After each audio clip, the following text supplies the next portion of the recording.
You ask Tiger to solve. This deals with linear equations with one unknown. The final result is y equals 7/6. Let's solve it step by step. Group all constants on the right side of the equation. Add -(-1/3) to both sides. Combine the fractions. Combine the numerators. Reduce the zero numerator.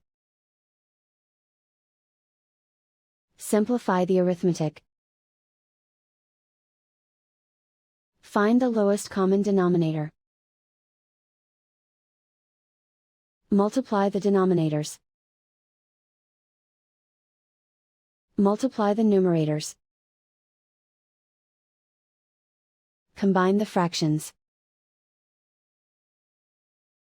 Combine the numerators. And so the final result is y equals 7/6.